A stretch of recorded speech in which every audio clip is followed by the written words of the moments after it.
ఎల్లుండే ఏప్రిల్ 17 శ్రీరామనవమి ఎంతో పవిత్రమైన రోజు. రామనవమి హిందువులకు అత్యంత ముఖ్యమైన పండుగ. హిందువులు ఈ పండుగను అత్యంత భక్తి శ్రద్ధలతో జరుపుకుంటూ ఉంటారు. శ్రీరాముడు వసంత ఋతువులో చైత్ర శుద్ధ నవమి గురువారం పునర్వసు నక్షత్రం కర్కాటక లగ్నంలో సరిగ్గా అభిజిత్ ముహూర్తంలో అంటే మధ్యాహ్నం 12 గంటల నిమిషంలో త్రేతాయుగంలో జన్మించారండి. ఆ మహానీయుని జన్మదినాన్ని ప్రజలు పండుగగా జరుపుకుంటారు. 14 సంవత్సరాల అరణ్యవాసం, రావణ సంహారం తరువాత శ్రీరాముడు సీతా సమేతంగా అయోధ్యలో పట్టాభిషిక్తుడైనాడు. ఈ శుభ సంఘటన కూడా చైత్ర శుద్ధ నవమి నాడే జరిగిందని ప్రజల విశ్వాసమండి. శ్రీ సీతారాముల కళ్యాణం కూడా ఈ రోజునే జరిగింది. ఈ చైత్ర శుద్ధ నవమి నాడు ఆంధ్రప్రదేశ్లో కలిగిన భద్రాచలం నందు సీతారామ కళ్యాణోత్సవాన్ని వైభవోపేతంగా చేసుకుంటారు. శ్రీరామనవమి మహాపుణ్య దినం. అయితే ఈ శ్రీరామనవమి రోజున ఈ చెట్టును తాకితే చాలండి, 1 గంటలో మీ దరిద్రం పోతుంది. మీకు ఉండే కష్టాలన్నీ కూడా తొలగిపోతాయి. జన్మజన్మల పాపాలు పోయి కోటి జన్మల పుణ్యం లభిస్తుంది. మీ జాతకం మారిపోతుంది. మీకుండే దోషాలు, గండాలు, దరిద్రాలు ఆ చెట్టు లాక్కుని మీకు తిరుగులేని ఐశ్వర్యాన్ని ఇస్తుందండి. ఈరోజు మీరు ఈ చెట్టును తాకితే సీతారాముల అనుగ్రహం కలుగుతుంది. శ్రీరామనవమి రోజున ఈ చెట్టును తాకితే మీ ఇంటిలో నెగిటివ్ ఎనర్జీ మొత్తం పోతుంది, రోగాలు పోతాయి, శరీరానికి కొత్త శక్తి వస్తుంది. మరి శ్రీరామనవమి రోజు ఏ చెట్టును తాకితే మీకు దరిద్రం పోతుంది అనేది ఈ వీడియోలో మనం తెలుసుకుందాం.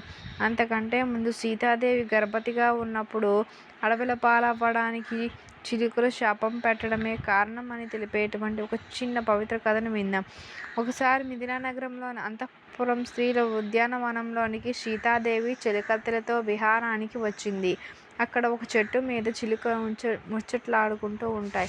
అవి వాల్మీకి ఆశ్రమం నుంచి వచ్చినవి. అప్పుడు అక్కడి మగ చిలుక, ఈ దేశపు రాజు గారికి సీత నాగటిచాలలో దొరికిందంట. ఆమెను శ్రీరాముడు శివధనుర్భంగం చేసి పెళ్ళాడారు అని చెప్తూ ఉంటుంది. అది విన్న సీత ఆ 2 చిలుకలను పట్టి ఇలా అడుగుతుంది, మీరు ఎవరి గురించి మాట్లాడుకుంటున్నారు? సీతను, నేనే. నా గురించేనా?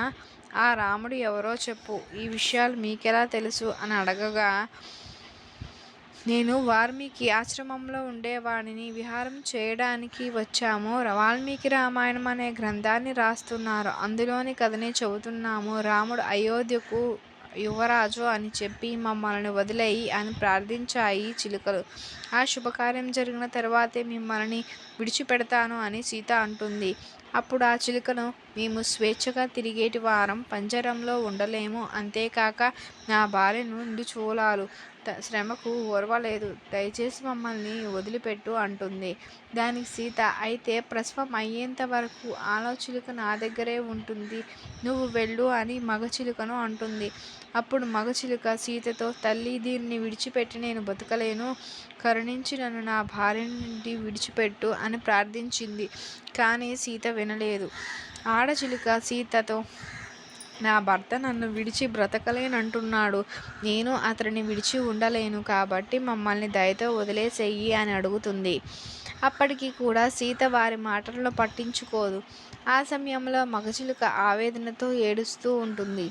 తన ఆవేదనను చూసి ఆడచిలుక గుండె పగిలి సీతను చూసి, నువ్వెంత కఠోరాత్మరాలివి, గర్భవతిగా ఉన్న నన్ను విడదీశావు కాబట్టి నువ్వు కూడా గర్భవతి అయినప్పుడు నీ భర్తను ఎడబాసి దుఃఖపడతావు అని శపించి తన ప్రాణాన్ని విడిచిపెడుతుంది.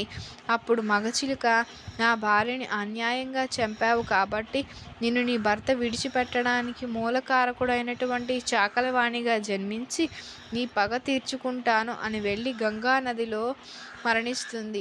ఇలా చిలుకలు శపించడం వలనే శ్రీరాముడు సీతను అడవిలో విడిచి వెళ్ళడానికి కారణమని, ఈ మగచిలుకే చాకలివాడిగా జన్మించి సీతాదేవిని నిందించి రాముని సీతను అడవిలో విడిచిపెట్టేలాగా చేసింది అని నమ్ముతారండి.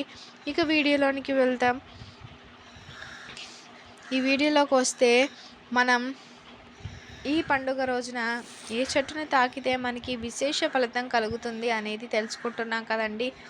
హిందువులు అన్ని జీవుల్లో కూడా దేవుణ్ణి చూస్తారు కదా, అందువలనే ఆవులు వంటివి పూజనీయమైన జంతువులైనవి. అలానే కొన్ని పర్వతాలు పుణ్యస్థలాలైనవి, కొన్ని నదులు పుణ్య నదులయ్యాయి. వాటికి ఆ పవిత్రత ఏ విధంగా వచ్చిందో వివరించే కథలు కూడా ఉన్నాయి. అలానే చెట్లల్లో కూడా దేవుణ్ణి చూస్తాం. కొన్ని చెట్లు దేవతా వృక్షాలు. నిజానికి చెట్లు భూమి మీద సౌరశక్తిని గ్రహించుకొని కేంద్రాల్లో ముఖ్యమైనవి. అవి మనకి కాయలు, పండ్లు, పూలు, ఔషధాలు ఇవ్వడంతో పాటు వంట చెరకు వంటివి ఇచ్చి మానవాళి మనుగడకు ఎంతగానో ఉపయోగపడుతూ ఉంటాయి.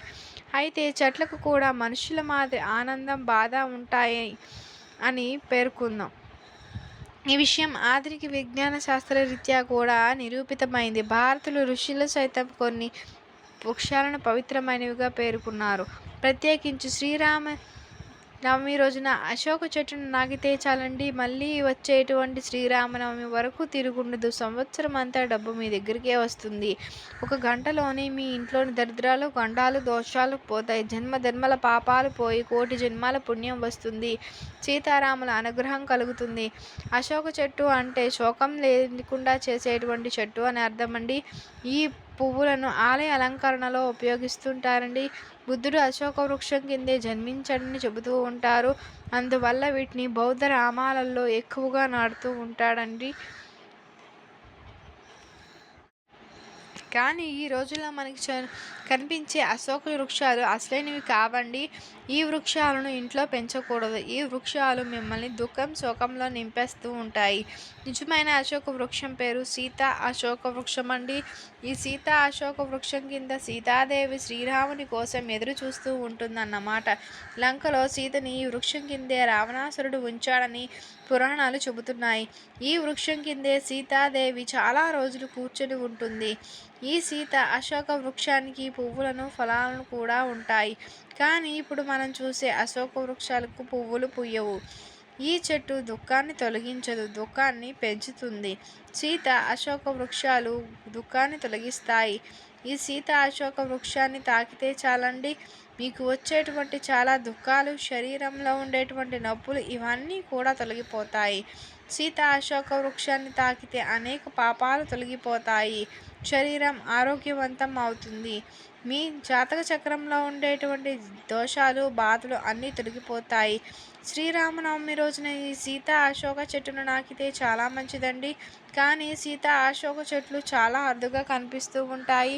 కాబట్టి మీకు అందుబాటులో ఉంటే సీతా అశోక వృక్షాన్ని తాకండి.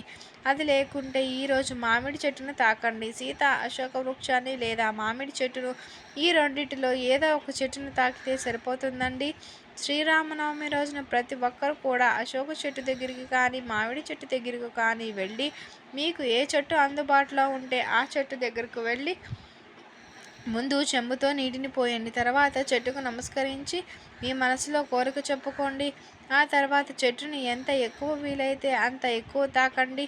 కనీసం 11 సార్లు అయినా తాకండి. తర్వాత చెట్టు దగ్గర కాసేపు కూర్చోండి. తర్వాత చెట్టు నుండి వచ్చే గాలిని పీల్చండి. ఎందుకంటే ఈ గాలి వలన మీ ఇంట్లో ఉండే అనేక రోగాలు, దరిద్రాలు, దోషాలు, నెగిటివ్ ఎనర్జీ పోతుంది. మంచి ఆరోగ్యం వస్తుంది. అంత ప్రాసెస్ చేయలేని వారు చెట్టును తాకి ఆ చెట్టు దగ్గర 5 నిమిషాలు కూర్చొని ఇంటికి వచ్చేస్తే సరిపోతుందండి. 1 గంటలో దరిద్రం పోతుంది. మీ జాతకం మారిపోతుంది. మీ ఒంట్లోని దోషాలు పోతాయి. జన్మల పాపాలు పోతాయి. కోటి జన్మాల పుణ్యం వస్తుంది. ఎందుకంటే అశోక చెట్టుకు, మామిడి చెట్టుకు ఎన్నో శక్తులు ఉంటాయి. మామిడి చెట్టు మహాలక్ష్మీదేవికి ఇష్టమైనటువంటి చెట్టు. హిందువులు ఏ పూజ చేసినా ముందుకు ఇంటికి మామిడాకు తోరణాలు కడుతూ ఉంటారు. శివపుత్రుడు, గణపతి, సుబ్రహ్మణ్యేశ్వర స్వాములకు మామిడి పళ్ళంటే చాలా చాలా ఇష్టమండి. సుబ్రహ్మణ్యుడు ఏ ఇంటికి వచ్చిన పచ్చని మామిడి తోరణాలు కట్టి ఉంటాయో ఆ ఇంటిలో సంపద నుంచి కలుగుతుందంటారు. కలశంలో కూడా మామిడి ఆకులు వాడుతూ ఉంటారు. మామిడి చెట్లు అధికంగా ఆక్సిజన్ విడుదల చేస్తూ ఉంటాయి. అందుకే మామిడి ఆకులతో తోరణాలు కడుతూ ఉంటారు. మామిడి చెట్లకు ఎంతో ప్రాధాన్యత ఉంటుంది. కాబట్టి శ్రీరామనవమి రోజున అశోక చెట్లను లేదా మామిడి చెట్లను మీరు చెప్పుకున్న విధంగా తాకి శుభ ఫలితాలను పొంది ఐశ్వర్యాన్ని పొందండి. ఈ సంవత్సరం శ్రీరామనవమి రోజున ఆడవారు ఆకుపచ్చ రంగు లేదా ఎల్లో కలర్ లేదా ఈ రెండింటి కలర్ కాంబినేషన్లో ఉండేటువంటి చీరను ధరిస్తే అంతా శుభమే జరుగుతుంది. దీర్ఘ సుమంగళి యోగం సిద్ధిస్తుంది. మీ భర్త ఆయుష్ పెరిగిపోతుంది. ఎందుకంటే ఆకుపచ్చ మరియు ఎల్లో అంటే లక్ష్మీదేవికి ఎంతో ఇష్టమైన రంగు. శ్రీరామనవమి రోజున ఆడవారు ఈ రంగు చీర కట్టుకుని ఉంటే సీతారాముల అనుగ్రహంతో భర్త ఆయుష్ పెరుగుతుంది. అపార ఐశ్వర్య యోగం సిద్ధిస్తుంది. చీరలేనే కాదు, డ్రెస్సెస్ వేసుకునేవారు కూడా ఈ రంగులో ఉండేటువంటి డ్రెస్సెస్ వేసుకుంటే అష్టైశ్వర్యాలు సిద్ధిస్తాయి. కేవలం ఆడవారని కాదు, పురుషులు, పిల్లలు, పెద్దలు అందరూ కూడా ఈరోజు గ్రీన్ లేదా ఎల్లో లేదా ఈ 2 కలర్ కాంబినేషన్లో ఉండే దుస్తులు ధరిస్తే సీతారాముని వారి అనుగ్రహం లభిస్తుంది. సంవత్సరం అంతా కలిసి వస్తుంది. ఏ పని చేసినా విజయం మిమ్మల్ని వరిస్తుంది. పట్టిందల్లా బంగారం అవుతుంది. అష్టైశ్వర్యాలు, భోగభాగ్యాలు వస్తాయి. రాజయోగం పడుతుంది. కాబట్టి గుర్తుపెట్టుకుని శ్రీరామనవమి రోజున ఈ రంగులో ఉండే దుస్తులను ధరించండి. సంవత్సరం అంతా శుభ ఫలితం పొంది సంతోషంగా జీవించండి. సీతారాముల గురించి తెలియని వారు ఎవరూ ఉండరు. రాములు వారి గుడి లేని ఊరు ఉండదు అంటే అతిశయోక్తి కాదు. ప్రతి ఏటా చైత్రశుద్ధ శ్రీరామనవమి ఉంటుంది. ఈరోజు వాడవాడలా సీతారాముల కళ్యాణం చేస్తారు. వడపప్పు, పానకం, చిత్రాన్నం ప్రసాదంగా తీసుకుంటారండి.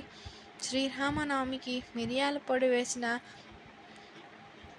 వడపప్పు, మిరియాలు వేసిన పానకం విరివిగా స్వీకరిస్తారు. ఇది ఒక ఆచారం. చైత్ర మాసంలో ప్రారంభమయ్యే వడగాలులు వచ్చేటువంటి మాసం. ఈ సమయంలో బెల్లం పానకం సేవిస్తే ఆరోగ్యానికి చాలా మంచిది. భౌగోళిక వాతావరణ పరిస్థితులను బట్టి మన పూర్వీకులు మిరియాల పొడి, బెల్లం పానకం వల్ల శరీరంలో తాపం తగ్గుతుంది.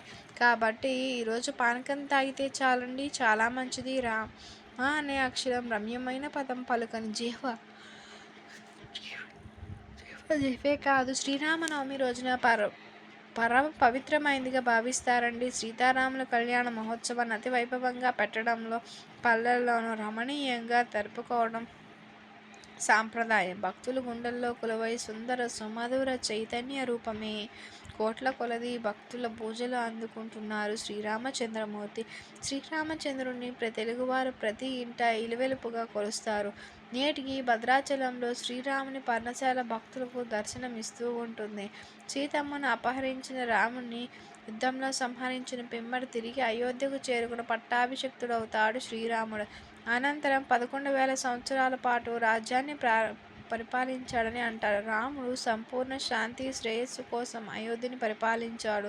తన రాజ్యంలో ఎవరికి కష్టాలనేవి ఉండేవి కాదు. దొంగతనం, కరువులు ఊసే లేదని చెబుతూ ఉంటారు.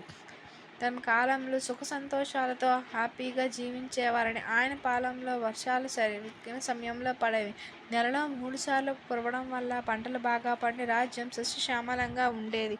అందుకే ఇప్పుడే రామరాజ్యం అని గుర్తుపెట్టుకుంటూ ఉంటారు. శ్రీరాముడు సత్యపాలకుడు, ధర్మాచరణ తప్పనివాడు, వివేకపత్ని వ్రతుడు, దాతృ మాతృ సదాచారం, నిగ్రహం, సర్వ సద్గుణాలు మూర్తీభవించినటువంటి దయార్థ హృదయుడు. శ్రీరామనవమి రోజున సీత, లక్ష్మణ, భరత, శత్రుఘ్న, ఆంజనేయ సమేత వడపప్పు, పానకం నైవేద్యంగా సమర్పిస్తారు. శ్రీరామనవమి నాడు సీతారాముల కళ్యాణం జరిగి పట్టాభిషేకం కూడా ఈరోజే జరిగిందని చెబుతారు. అందుకని తెలుగు రాష్ట్రాలతో పాటు దేశవ్యాప్తంగా ఈరోజు శ్రీరాముల కళ్యాణం నిర్వహిస్తారు. రామనవమి నాడు ప్రత్యేక పూజ చేయడం, కళ్యాణం నిర్వహించడం, మంత్రాలు జపించడం వల్ల 1000 రెట్ల ఫలితం లభిస్తుందని విశ్వసిస్తూ ఉంటారు. అంతేకాకుండా రామనామాన్ని అత్యంత భక్తి శ్రద్ధలతో జపించడం వలన అనేక సమస్యల నుండి ఉపశమనం లభిస్తుంది, రోగాల నుండి విముక్తి కలుగుతుంది. మీకు కనుక ఈ వీడియో నచ్చినట్లయితే లైక్ చేయండి, షేర్ చేయండి, సబ్స్క్రైబ్ చేయడం మర్చిపోకండి. Thank you for watching.